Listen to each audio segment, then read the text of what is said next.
It's time to rip the cover off what really works to ditch addiction, depression, anger, anxiety, and all other kinds of human suffering. No, not sobriety. We're talking the F word here, freedom. We'll share straight from the trenches what we've learned from leaving our own addictions behind and coaching hundreds of others to do the same. And since it's such a heavy topic, we might as well have a good time while we're at it.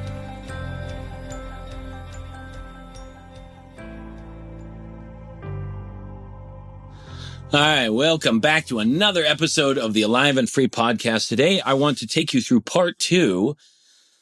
So a couple weeks ago, I told you we were talking about pedestals and pits. And I told you about what had happened with Jasmine and I in our relationship as we started with this sense of total honesty, right? And throwing everything down with the idea of making a decision about whether or not we're going to stay with each other and whatnot. And I was using that as an example of ways that people need not put me on a pedestal. But I wanted to kind of like full circle on the story and on what's been going on, because I think it's really important and a really powerful exploration of a concept that is very twisted in Western society. If you ask me, obviously other people think it's great, otherwise it wouldn't be around. And it's the concept of boundaries. The idea of having healthy boundaries is an idea that's very, very prevalent in a lot of relationships. And even among husband and wife, that husband and wife are taught that you got to set certain boundaries in order for both of you to be okay. And I've talked about this a long time ago, but I think I want to revisit it in this new way because 1, of what I've learned, and 2, of what's happened, and 3, because I think it bears repeating. When you have a boundary, that means you have a keep out sign. You have a fence. People aren't allowed in. Does that make sense? So if I'm setting a boundary like I don't accept this language and I don't do this and I don't do that, then that is in a sense a keep out sign. Now, I'm not talking about it in terms of, well, somebody's saying that and so I walk the other way. That's different. But I'm talking about in a marriage where there are rules about where the other person is and is not allowed. See, because to me, marriage is about becoming one flesh, one mind, one heart. In Scripture, all of the spiritual disciplines are talking about becoming one, unity, oneness, yoga, like all these things, oneness with the universe, with God, with all of it. The idea of oneness, if you are one, there can't be a boundary between you. There can't be a division because that makes 2, right? 1 divided is 2. And so as I've thought about this a long time, the idea of a boundary just really made no sense to me for a long time. I wanted to experience oneness and union with my wife, with all of existence and whatnot. And I spent a long time training in all kinds of things to kind of create those experiences. And I've had incredible meditative and spiritual and psychedelic and visionary experiences that have tremendously altered what I feel and see on a daily basis as I walk through the planet. But still, in my relationship with Jasmine, at least at the time that I was telling you about those things, like there were boundaries. There were things, and some of them were felt boundaries. Like I thought it was a boundary and maybe it wasn't. And she thought it was a boundary and maybe it wasn't, right? Because we didn't really feel 100% okay to talk to each other or to say certain things or do certain things. And so at the time, the boundary was the psychedelic use and those types of things not okay. And so that was a boundary, right? And so it all came to a head and we spent some time becoming really, really honest with each other. And the whole point of it was to decide, since the 2 of us had made that situation, to decide, each of us got a right to decide whether or not we wanted to stay with the other person. And the only motive in my mind was there was no good reason to stay unless the motive was because I want to be with that person. Staying for any other reason was just a cop-out, was just an excuse, was just an attempt or a suppression of what life was or a fear. And so I only wanted to stay and she only wanted to stay if the reason was I would like to see where this goes. I really want to be with this person. That's it. And so we spent some time being super honest. And by super honest, I mean I detailed everything. Full disclosure often is very detrimental in a relationship because often it's only one-sided. So therapists often have full disclosure happen in a relationship, and it's the person who's seen as the perpetrator or the one who did bad. They're supposed to disclose every ounce of their life for the other person to know about and see and whatnot. But then the other person isn't required to fully disclose everything that they've felt, thought, and done. And that is often very detrimental because the person who has done full disclosure now feels like the other person has leverage against them and all this other stuff. Not always, but often. And on the other side, the person who received full disclosure, well, now they have way more in their head than they necessarily wanted sometimes. They don't know what to do with it, but they can't think of the same person the same way. Well, neither Jasmine nor I wanted this. And so it was a question of, all right, well, let's lay everything down. And I detailed everything that I'd done, everything that I'd experimented with, everything I'd tried, all the thoughts that I'd had, the feelings, the resentments, everything. It was a big, long letter, 17 pages, handwritten. And all of it was like, this is where I'm at. And I believe you deserve someone who can love you for all that you are. These are the things I'd like to build in a relationship. These are the things that currently I'm interested in. I don't know if I'd be interested in them in the future. I don't know how quickly that'll change. This is what I've done. This is, what it feels like I am. This is where I don't feel safe. This is what I'd like to be able to share with you. This is what, all of the things. I just set everything down and I was like, is it a deal breaker? Like, looking at all the things that I am and have done and all that stuff, I don't see a way to come back from this. But I would like to, but I don't see a way. And I don't know if that's something that you ultimately want or that I ultimately want. But here's where I am at. She detailed some of her stuff, and she hasn't gone out and done a bunch of things. So in terms of full disclosure, the only things she could disclose were feelings, thought processes, times when instead of coming to me with something that was about me or in a relationship, she would go to somewhere else, kind of smaller things by comparison on the outside. And so here we were in this place where we were being 100% honest and open, and to see each other in every aspect, physically, mentally, emotionally, spiritually, energetically, like, who is this being on the other side? And am I willing to choose in for this one, to let them in? And I think this is an important distinction, not to get them or to hold them or to have them, but to let them into all of me. I don't know if that makes sense to you, so I'm going to repeat it in a different way. Your eyes are built to receive light. That's what happens. Light comes in. But there are ways that the muscles in your eyes and your retina and the way your cornea shapes and stuff can operate in order to restrict the amount of light that comes in, or to focus so that the light that comes in is only coming in from a certain place. And if you think about the way we talk about a person's gaze, a person can have a piercing gaze, meaning they're a hunter. They're going out and stabbing for information. They're looking for something. And another person can have a very relaxed gaze and an open gaze, which is simply letting things in. Try this out for a second. Look at something really intensely. Notice how your eyes feel, how hard they feel, the kind of density inside the eyeballs, the way the muscles inside the head and around the forehead work when you're staring at something. And then relax your gaze and just let the whole panoramic view go in and notice the difference. Notice what it's like to let all the information in. You can do this while driving. You can do this while talking to somebody, while listening to a podcast or working. You can just let all the information in and notice what it does to your entire physiology in your body. If you're looking at another person this way, often looking with a sharp gaze is a way of putting up a shield and a protection so that some of their energy, some of their light, some of their life doesn't get into you. Because if you're anything like me, I was afraid of contamination. Afraid of being contaminated by other people's ideas, their thought processes, their everything else, because I already thought I was bad enough and I was broken enough as it was. I didn't need more. In fact, a lot of spiritual traditions around the world deal with celibacy and deal with things like, even in India, like, they don't even shake hands. They just put their hands together and bow, because there's memory that's passed between flesh when you shake hands or when you touch. And it's a recognition like, look, I'm already enough to handle. I don't need more. So thank you very much. But, I'll be on my way. And you give them water, they'll have you set the water down and they'll pray over it and then drink it. Or salt, same thing, right? Because salt and water carry memory in a really big way. And so letting a person in is a very different type of experience. It's saying that you're willing to dissolve who you are and let them infiltrate with all that they are. And it's a scary experience. And you can feel this a little bit with your eyesight. And if you look at a person with a relaxed gaze, with the intention of letting all that they are, all their emotions, all their thoughts, all their feelings, even if they're about you, into you, it's a very different experience. This is what I wanted to do with Jasmine on a physical level, on emotional level, on every level.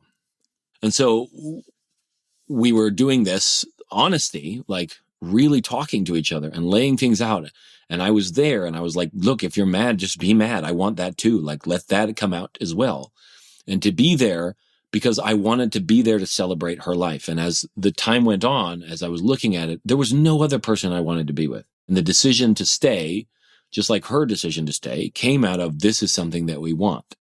And what had to happen, though, was a change in the way we interacted and how we spent time, the way we're talking with each other, the kinds of conversations we have, and how one person is no longer looking at the other person as a problem, something that needs to be fixed. And this isn't like, oh, we developed this strategy and it's working for us. This is like literally neither of us know what to do, but we're showing up naked in all ways, like figuratively, emotionally, symbolically, like you name it, because neither of us have really become one before.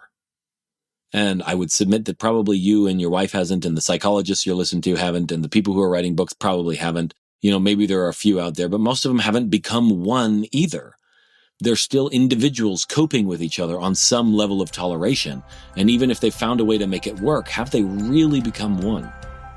If you or someone you know is looking to drop the F-bomb of freedom in their life, whether that's from past trauma, depression, anxiety, addiction, or any other host of emotional and personal struggles, but they just don't know how or want some help doing it, head on over to thefreedomspecialist.com/feelbetternow and check out some of the things we've got in store for you, or book a call so we can look at your unique situation and get you the help that you're looking for. So let's jump over to some old stories of becoming one, shall we? In India, there is some talk of certain people who were so energetically devoted to each other that their energies were linked over the course of many lifetimes of reincarnation. Now, in, for instance, the LDS or Mormon religion, the idea of being married for all time and eternity, that's also a strain there. So there are stories around of people who, for whatever reason, whether it's master and disciple, whether it's husband and wife or whatnot, they have joined with each other. They've become so intertwined that they're essentially the same person.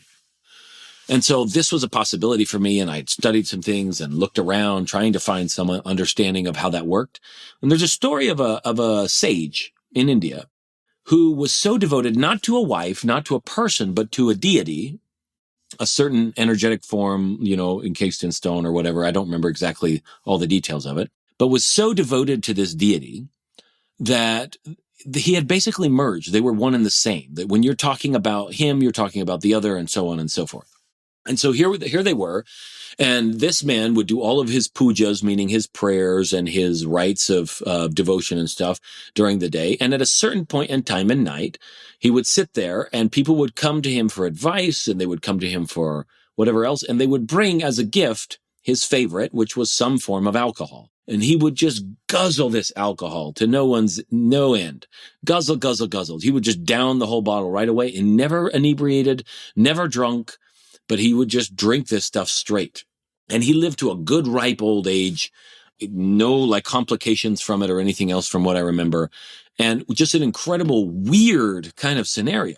And he would give the people this advice and whatnot, and they'd go and their lives would change and things would happen. And so he was this very revered saint. Well, he had a son and teenage friends that were like, oh, well, dad does this. And so they decided they wanted to do the same thing because it's okay. And so they'd go drink the alcohol and stuff, and they developed all kinds of problems from it. I can't remember if one of them died from it or anything else, but all kinds of problems in it because they were missing the other half of the equation, which was this man had in some bizarre way or new way or unheard of way or miraculous way, or however you want to think about it, joined himself and his energies and his being to that of this deity or this thing that he worshiped. And so all the alcohol and all the effects of it were actually being absorbed by the other person, by the other thing. And so he wasn't suffering that at all. And as he was drinking the wine or the brandy or whatever it was just not affecting him because all of the effects of it were going into the other thing. Does this defy modern physics? Sure. Can we just look at it as a fairy tale? Sure. However you want to think about it. What I want you to note is that my brain is interested in possibilities, not in limitations. I think a lot of scientists, well, let me put this, a lot of amateur scientists are interested in limitations. A lot of people think they understand science and run around telling people what's not possible. And they think that they know something, but you can never declare what's not possible. You can only declare that you don't think it's possible, because the only way to declare it's not possible is to have tried all possible ways of doing it, most of which you haven't invented yet. You can never declare that. That's a metaphysical statement. It's not a physical science statement. That's a philosophy, not a conclusion, not an actual observation. And so I'm interested in possibilities. So I'm listening to this and I start thinking about Jasmine. And I start considering that, like, if we really did become one, then that means that all of the benefits of everything that I've done, she's benefiting from as well. She's absorbing all of my own meditative practices and my breath work, and she doesn't have to do any of it. She gets to benefit from it. And I'm absorbing all the benefits that she gets from her church practices and going to church and reading her scriptures and praying and all that stuff, that it's automatically being absorbed into me, because there is no boundary. There's no way to keep it out. And that as this is happening, even the stuff that might be happening to me negatively, she now absorbs some of it. And I now absorb some of hers. And now there's more strength because there's two of us handling each individual thing instead of one thing together. And this concept really caught hold of me. And over the days that followed, we started experiencing some of this, at least on some minor level, where I might go through a little bit of a trough or a sense of fear or worry that she might leave. And she would feel that and we're like, I don't know why I'm feeling this weird thing. What's going on? And then she'd be like, well, how are you doing? And I'd tell her and she's like, oh, okay, that's from you. And like both of us are shouldering the brunt of it. And it's created a different level of care. I don't want to see her angry, both because it's her suffering and because it's also me suffering. I don't want to see her upset or sad because she's me. The idea of treating your neighbor as yourself, to loving your neighbor as yourself, has taken on a whole different meaning, because it's no longer a separate being. They are myself. Now, I don't know if we've achieved this in some amazing, magical way, energetically or spiritually or not. Maybe I would know if that were the case. And so it's probably not the case. But it's something that I've been really pondering and thinking about. How many relationships are built on mutual toleration? Are built on, I'm okay with this, I'm okay with that. We compromise. Neither of us gets what we want all the way because we're giving up for the other person. And it's this two people working together on a team. And I'm talking about a totally different way of being, where it's not about teamwork. You're just one being and you happen to have two bodies, which is a funny thing to think about.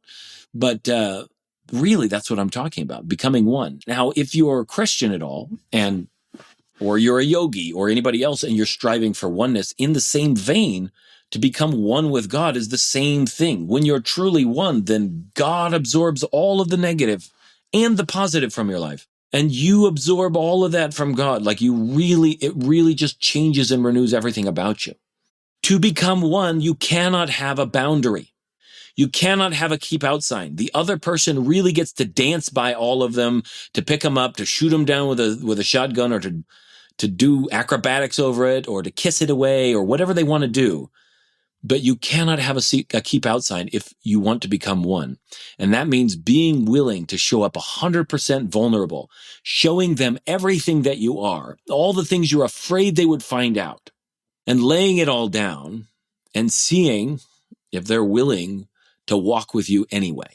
And in some amazing, magical way, it feels to me like marriage, when done, at least the way I'm thinking about it now and feeling it now, is everyone's opportunity. It is the best, most transformative healing I've ever experienced in my life. And I've been through a lot of stuff, to be able to be 100% honest with my wife and her with me, to lay it all down and to not require that they be any different, and to accept them wholly for what they are, and to let all of that into me, and for her to let all of me into her life with acceptance and with love. And she's allowed to react however she wants.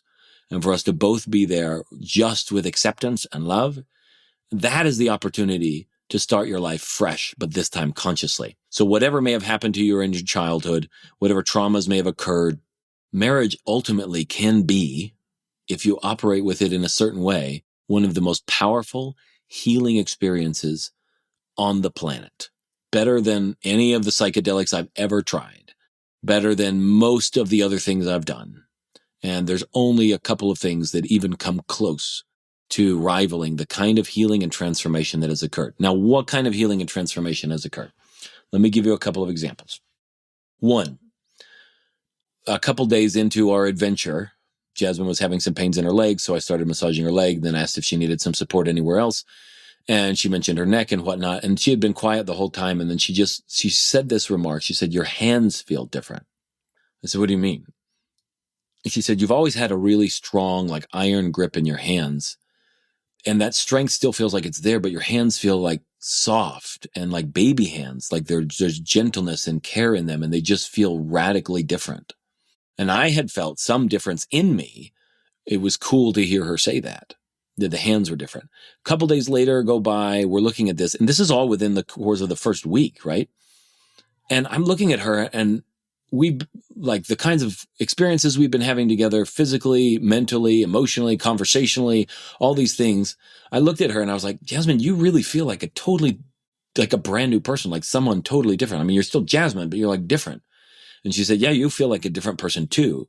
And the two of us have felt still, since then, like newlyweds, like we're brand new at this whole thing. And after 17 years, we finally got the chance to meet the person that we had wanted to marry, because we were willing to be honest, willing to lay it all down, and willing finally to stop putting keep out signs. I thought I was protecting Jasmine by keeping her out of my life. The one person I had promised to go to for everything, the one person I had promised to run toward and not away from, was the person I was running away from. In an attempt to protect her, I was keeping her out. That's not oneness. That's not marriage. It's no wonder we felt like we wouldn't do it again.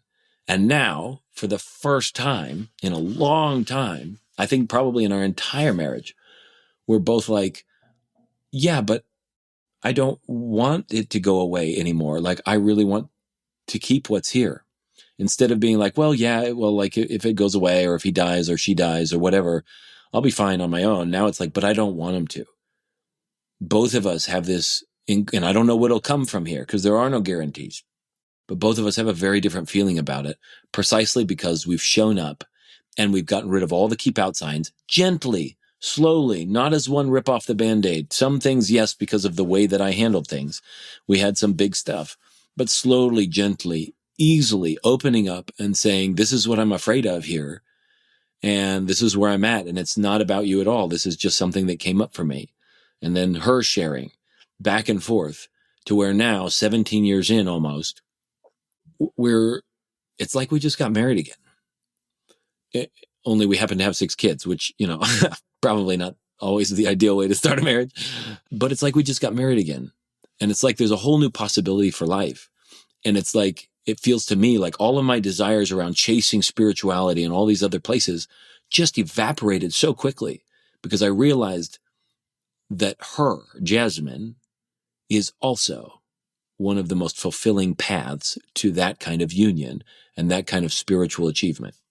And every part of my life is. Parenting is, and the things I do with meditation and breathing and movement and stuff are, and they're absolutely beautiful. And all this time I thought that family had been a hindrance, that Jasmine had been a hindrance, that I was a problem that I had to go fix. And all of that vanishes when I stand before her and she accepts me anyway, and I'm no longer the problem.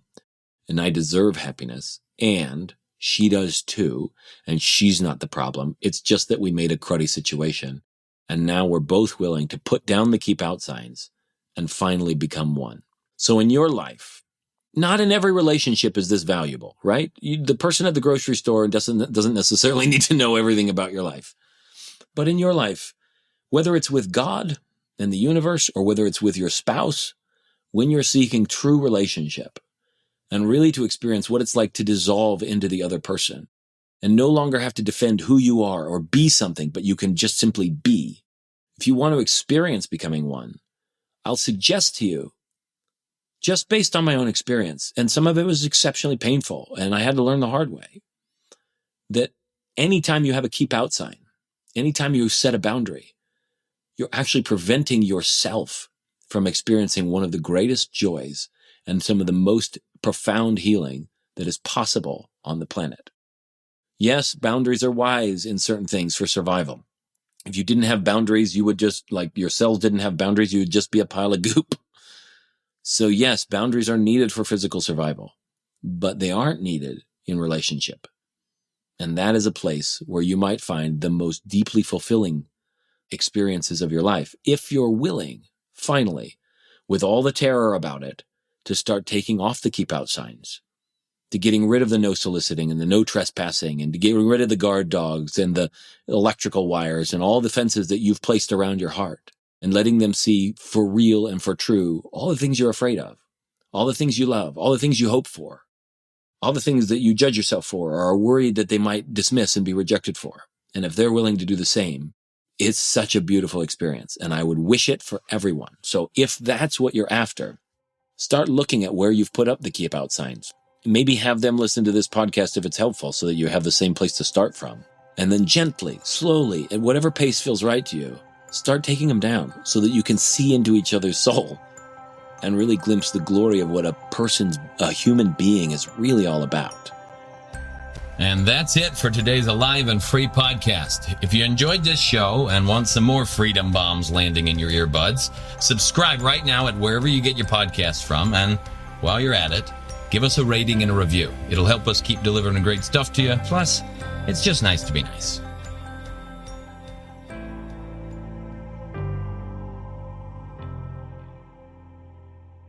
This is thepodcastfactory.com.